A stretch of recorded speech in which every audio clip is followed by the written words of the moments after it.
يا صباح الفل أو يا مساء الفل في أي وقت بتسمعوني فيه. النهاردة هنعمل عشوة موحوحة. يعني إيه؟ هنشوف واحنا بنشتغل دلوقتي. أول صنف، الصنف اللي عندنا ده نص كيلو صبيط، هجيبه وهبتدي إن أنا أتبله بالتتبيلة اللي احنا شايفينها.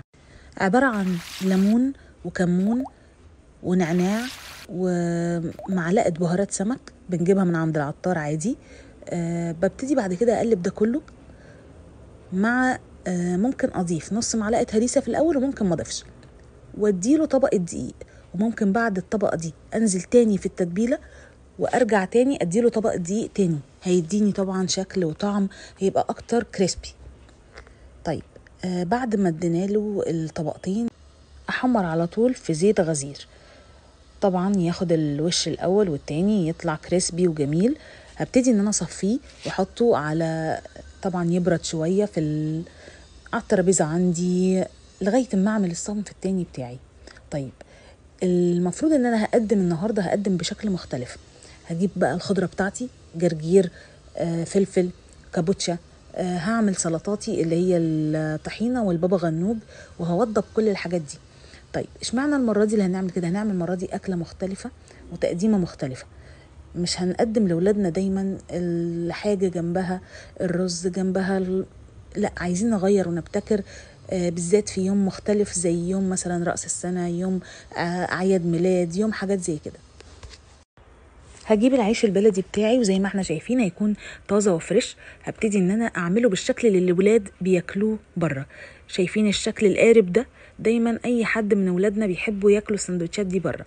خلاص احنا هنوفرها لهم في بيتنا طبعا، وهنعمل كل حاجة وهتكون اوفر وانضف من بره. طبعا هنجيب الرغيف، هنحط فيه الاول الجرجير كابوتشا، بعد كده نحط عليه الصبيط المقرمش الجميل، وهنخلي السندوتشات دي طبعا لازم نكون مجهزين لها الطحينه بتاعتها والبابا غنوج، دول هيبقوا على جنب كده. نبتدي نشوف ان احنا نعمل الاكله التانية. خلاص دي كده خلصت، هبتدي ان انا هجرنشها بعد ما اخلص خالص، بس عشان الاكله التانية لازم تتاكل سخنه. فهبتدي على طول هجيب من عندي نص كيلو كبده عصافيري.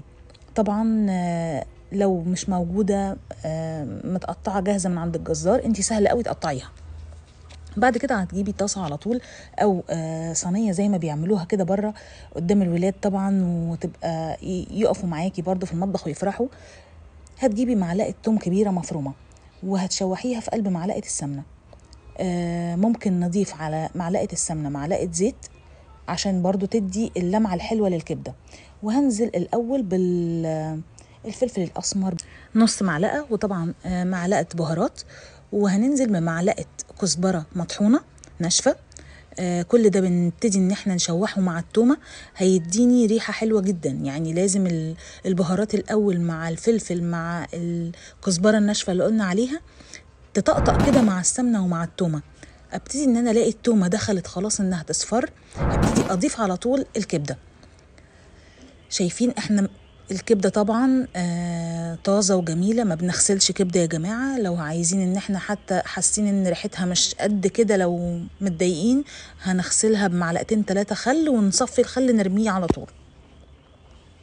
ابتدي ان انا اقلب بقى فيها كويس، اديها الصدمة. انا مش عايزاها تنزل الجوس بتاعها او المية بتاعت الكبدة بتاعتها في الاول. انا عايزة دلوقتي كده التشويحة الجامدة دي هي اللي هتخلي لي كل المسام بتاعت الكبدة تتقفل. وطبعا عايزة ترمي بقى قرن الفلفل متقطع عشان تبقى اكتر موحوحة اكتر، مفيش مشكلة. عايزة تخليه زي ما هو كده مفيش مشكلة برضو، مع 4-5 قرون فلفل اللي هو الرومي العادي. طبعا ده هيديها طعم حلو جدا. وقلبيها بس تقلبتين، مش عايزين الفلفل ولا الروايح الحلوة اللي فيها دي تروح. هتتقلب تقلبتين، عايزة تغطي عليها ثانية، غطي بس ما تغطيش بعد ما تحطي الفلفل، قبل ما تحطي الفلفل. وارجعي بقى لسندوتشاتك، زوقي وجرنشي واعملي اللي انت عايزاه. وطبعا سندوتشات الكبدة ومعاها الطحينة، وطبعا ظبطي كل السلطات وتبقى أكلة جميلة جدا وعشوة جميلة جدا مختلفة. والسلام عليكم ورحمة الله وبركاته.